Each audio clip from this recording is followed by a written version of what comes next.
Hello, beautiful soul family. Rebecca here, your vibe mentor. Welcome to Monday Mastery, where we tap into the energies of this past week, get a pulse of what it is that we are experiencing, and call in some guidance on how to move forward.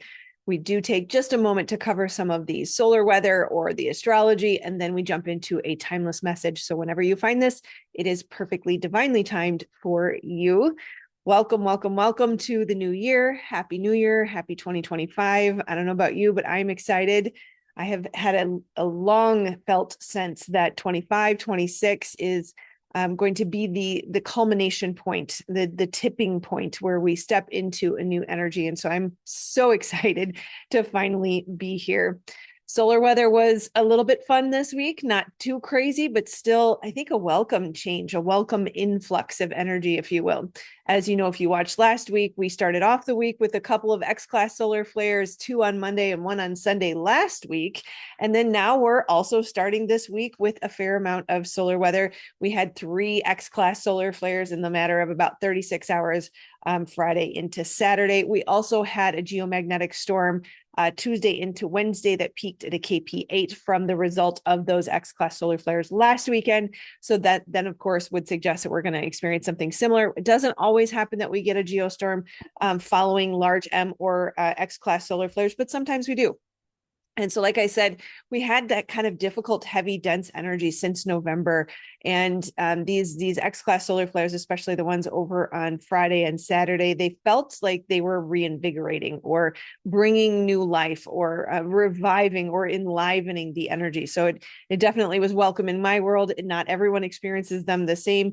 There is certainly a fair amount of fatigue yesterday and today. So sometimes it can come with sort of a feeling of inserting extra energy, and sometimes it can feel like we are tired or needing to rest. I personally love to take those naps where you can feel your brain buzzing and it's as if there's a powering down and a rebooting that happens. So that was my experience yesterday. So I hope you also felt the downloads, the reinvigoration, the re-enlivening of the energies. I'm glad to see that it's slow, but we are still on that upward trend energetically. There's a lightening in the energy. While it can still feel foggy, I do feel like there was a lot of hope that was brought through with those X-class solar flares, certainly shifts and changes.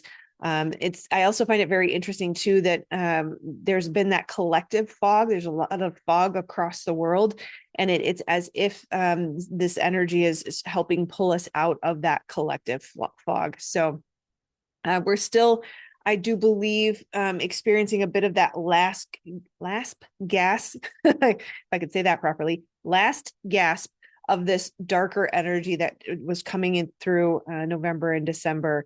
Many people are still talking about how difficult Christmas Eve was. We had a couple of solar flares that day, but nothing to the extent that the challenges that were experienced collectively across my community and the people that I've been talking to. So luckily that continues to lighten. We're getting a bit of reprieve on that. It's interesting because if we start to shift our perspective on what life is supposed to look like, remembering that expectations are premeditated resentment, that if we expect that we're going to be able to manifest the perfect life and we're going to somehow be able to fix or create a life of perfect flow and ease, and I'm not saying that flow and ease isn't possible, but if we expect that to be the predominant norm, we likely are going to be disappointed. We're going to have those premeditated resentments. And so if we can start to shift our perspective, like we talked about last week, into more gratitude around the challenges that come through, we can be taken down less into the heaviness and have less of a recuperative time period post these challenges. So the more we can let go of that expectation, we can let go of the resistance to what is, we will have a better experience. Of course, we know pain plus resistance equals suffering. And so it's that resistance that causes our hardship, essentially. And so we can start to look at these challenges as opportunities to let more light in, opportunities to ascend higher in our perception of life, and therefore in life in general. But most importantly, allowing it to shift and change us. That many times we take on the perspective around creation or manifestation from a place of lack, that I want to create these things, or I want to call these things in because things are not good, or because there's a problem. And that is coming from a place of lack. And anything that we create from that place, of course, is going to be disappointing. We're not going to be able to solve our lack through external means. And so when these challenges come through, if we can find gratitude, we can say, what a blessing, what a pleasure. We can start to allow these opportunities for shifts and changes to happen within us instead of expecting it to be external. Of course, if we are hanging our hat on the new house, the new relationship, the new family member as being the thing that is going to save us, then we are putting too much pressure on that experience and choking it out, essentially. And so one way or the other, it will have to fade from our lives. Anything that we cling to, anything that we need, anything that we can't live without, it then becomes unsustainable and it must leave, because that is going to be part of our ascension and growth path, is to let go of all expectation and all attachments. That's where the real freedom comes in. That's where the real growth comes in. And what I find interesting too is how these challenging experiences can cause us to question our self-identity, our self-concept. What does it mean if I'm having a hard time? Does it mean that I have failed? What does it mean if I stumble or I falter? Does it mean that I'm somehow doing something wrong, or that there's a problem? That really, at the end of the day, it's an opportunity to look at the way we see ourselves, the way we hold ourselves, the way we show up for ourselves. And if we can allow ourselves to fail so that we can fail forward, then we have that opportunity to hold ourselves through it with compassion and pouring love into ourselves and allowing ourselves to expand and grow and to step into a new self-concept, because we may gain confidence as we move through that, or because we may let go a bit of our ego as we move through that. We may be so broken that we allow even more light in because of that, right? So we really want to look at how the meaning making that we assign to these experiences and how we allow it to influence our self-concept and our self-identity. And it seems that we have it backwards, that we think that we are here to create something so that I can then experience love, joy, peace, bliss, flow, ease. And because we approach life with that perspective, we are trying to force, we are trying to manipulate, we are trying to make things happen. It reminds me of pushing a boulder up a hill. That's not sustainable. And eventually the momentum will fall back on us, because we are not meant to be pushers. We're not meant to come from that egoic perspective. I'm going to make things happen. And that can be very difficult for those of us who are type A personality, or those of us who are building a business, or those of us who have big goals and dreams and desires. It can seem so backwards to not take that approach. And especially growing up or being raised and trained by this hustle and grind culture and society that we have in the West, is that we are raised to believe that we have to make things happen. And it requires a high level of discernment, because there is a delicate balance between doing and being. But we have it backwards. We think it's do, have, be. But really, it is be, have, do. So that can be difficult to unwind, to decondition from, to reprogram our subconscious and our ways of being, especially if you have any level of complex trauma, which most of us do because of the way the world operates today. We have this tendency to go unconscious or subconscious because we so easily and quickly and often step into that activated nervous system, which drives us into our subconscious ways of being. And it requires staying conscious. It requires healing our trauma, and it requires a high level of understanding the signals of the body and how to manage and recognize, have I become activated? Because usually when I'm activated, I'm reactive, versus when I'm in my rested state of my nervous system, I am receiving guidance. I'm taking action from a place of provision and overflow, knowing that I'm more than enough. That is the being, so that I can have and then do.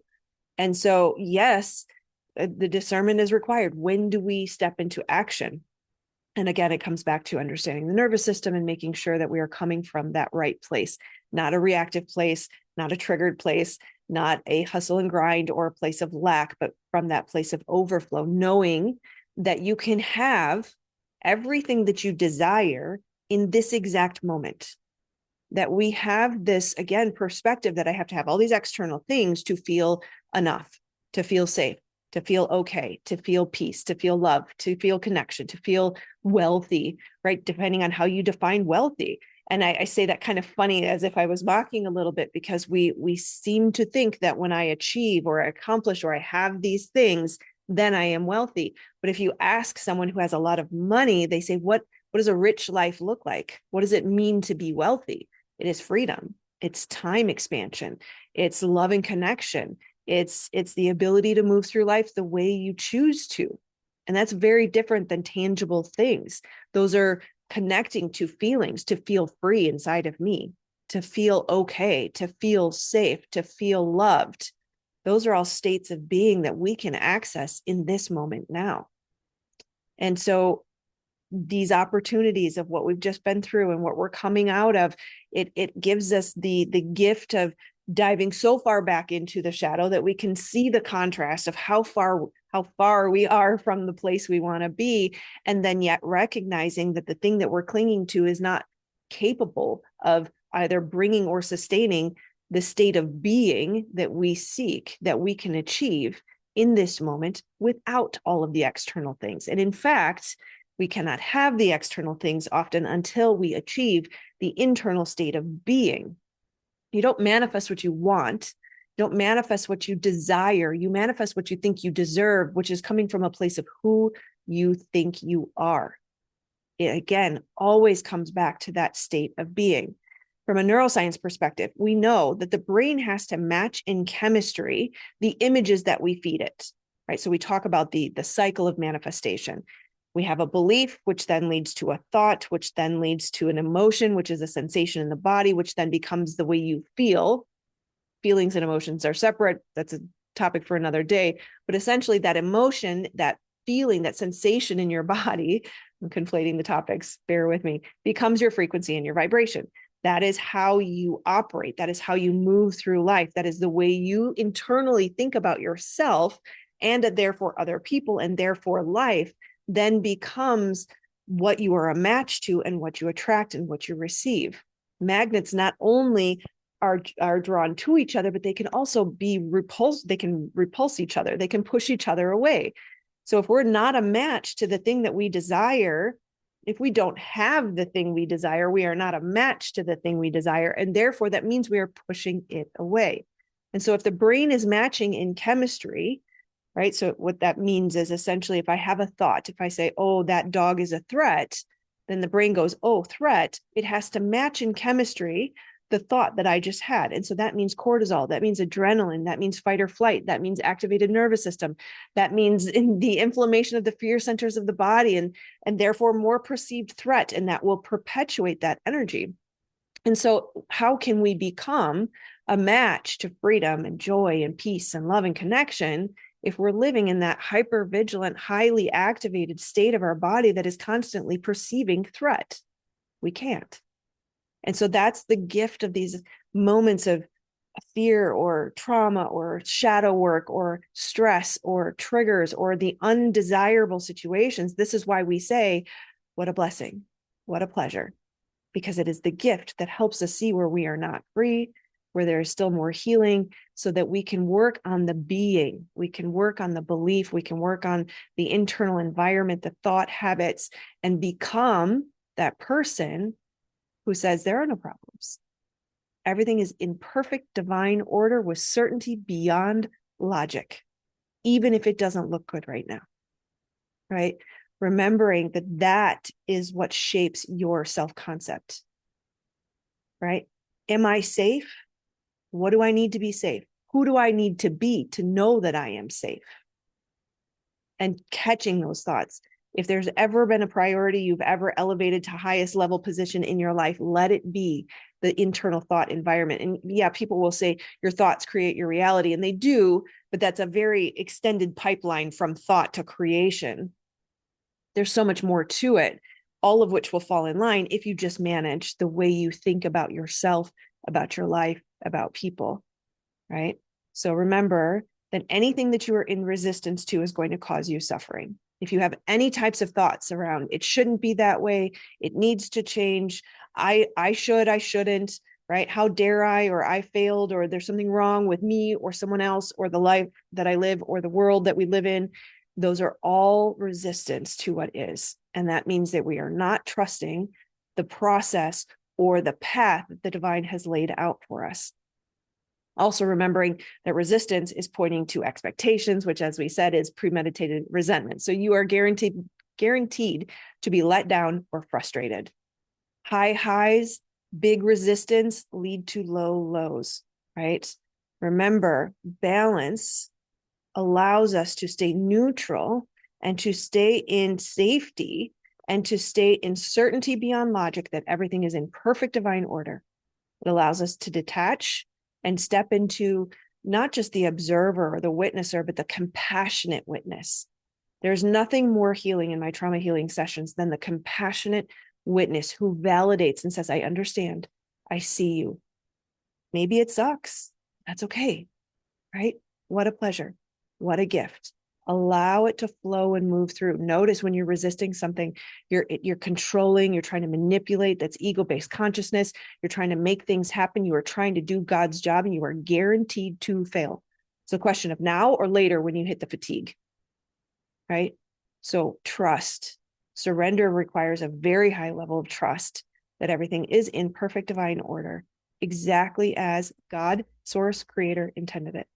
Right? So bring your focus inward, because we are kind of like projecting the universe from outside of us, right? Universe, you inverse, right? So work on the source, go to the root, focus on cultivating your own connection with the divine or your own internal dialogue, center and ground within yourself. This is the safety that no one can touch. Nobody can take that from you, right? Nelson Mandela, perfect example. Plenty of, people who experience very, very difficult, gruesome experiences, being locked up or tortured, they will tell you that you can find safety within yourself. And it does require that breaking sometimes, but then you can find it and recenter and reground, tend to that inner garden, strengthen your sense of self, and know who you are. Know who the divine made you to be. Choose not to believe the lies of the misconceptions of the world out there. Nobody knows you like you. You know you're a good person. You know you have a good heart. You know you have good intention. You know you're good at what you do. Put your focus there. Grow yourself, and then you will grow into what it is that you are trying to accomplish or receive, right?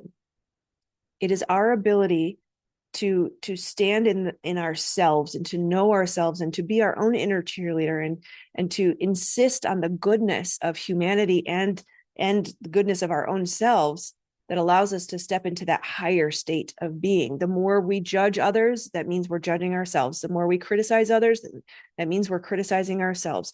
The more we perceive threat and problem out there means that there's more threat and problem in here. Right? It's all a reflection of that internal environment. And what you resist will persist. So as you resist it outside of you, you are also resisting it inside of you. And all of the progress is going to come from that inner work, right? Really get clear on your I am statements. I am what? I am struggling. I am a victim. I am abandoned. I am at the mercy of the government, right? What is your I am? I am free. I'm a beautiful divine being. I am right on time. I am right on track. I am right on target. I am a powerful trauma healer. I am good at what I do. I am a beautiful, intelligent, gifted soul, here with intention and purpose, made exactly as my creator designed it to be.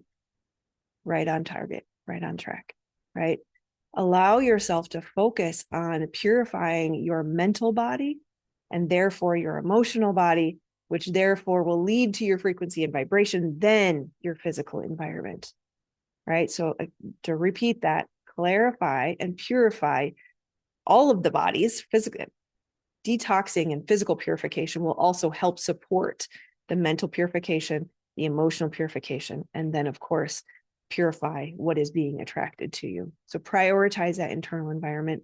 Choose to experience everything. Choose to allow everything, even the uncomfortable parts, right? Watch and nurture that internal environment, kind of like your inner cheerleader, and watch how everything else falls into place. If you just manage this, you take care of you, at my favorite German proverb, sweep in front of your own door.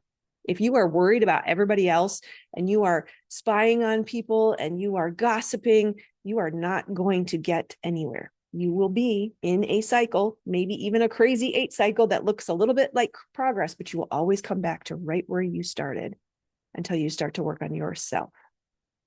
Okay. We don't shift our external environment until we shift our internal environment. And so instead of asking God, source, creator, divine universe, bring me this or fix that, start asking, shift me, fix me, make me who I need to be to become a match to that thing that I am desiring. And then be okay with anything that happens. We have to be okay with what comes to us because we can trust with certainty beyond logic. It is in perfect divine order and is exactly what we needed to get to that place where we can finally be a match to the goals, dreams, and desires that the divine put on your heart. That's the best part of all of this, is it is safe to trust the guidance of the desires of your heart. It's just a question of how do you go about receiving it. And it is not the external doing that we were taught. Trust that the divine will provide something beautiful and amazing beyond your wildest dreams. If you can surrender to the flow and trust and allow. That is all I have for you, my friends. I love you. Namaste.